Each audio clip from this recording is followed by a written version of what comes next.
Nos confrères de Télé Loisirs, qui ont lu le livre Confidence sur l'oreillette de Daniel Leclerc, ont révélé, jeudi 20 février 2025, cette chose qui était insoupçonnée par Claude Junior, au sujet de son père, Claude François. Le 3 décembre 2024, Daniel Leclerc, qui avait été ami avec Claude François, a sorti un livre intitulé Confidence sur l'oreillette, aux éditions Les Trois Colonnes.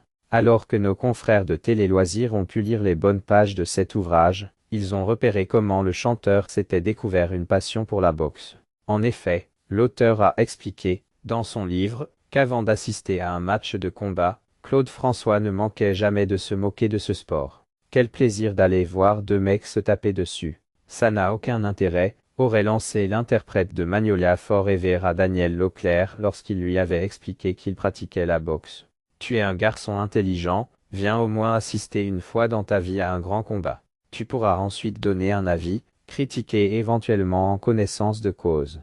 Lui avait-il répondu avant de lui trouver des places pour un combat qui s'était tenu le 25 février 1974 entre Tony Mundine et Benny Briscoe. Les personnes présentes avaient eu le couple soufflé.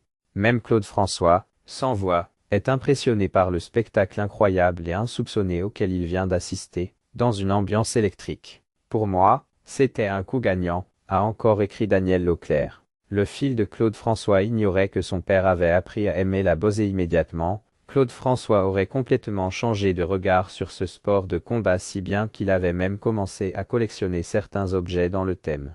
Il s'est offert l'histoire des plus grands combats de la boxe en Super 8, qu'il aimait à montrer à ses invités dans son appartement du boulevard Exilmans, à Paris, lors de dîners, a encore raconté l'écrivain. Avant de perdre la vie tragiquement, Claude François n'avait pas partagé cette passion avec ses enfants. Mais Daniel Leclerc avait eu l'occasion d'en parler à Claude Junior au cours d'un dîner.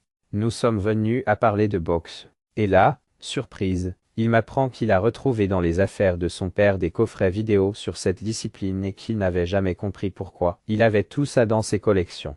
Moi, je savais et je lui ai expliqué. Il n'en revenait pas, a-t-il conclu sur le sujet.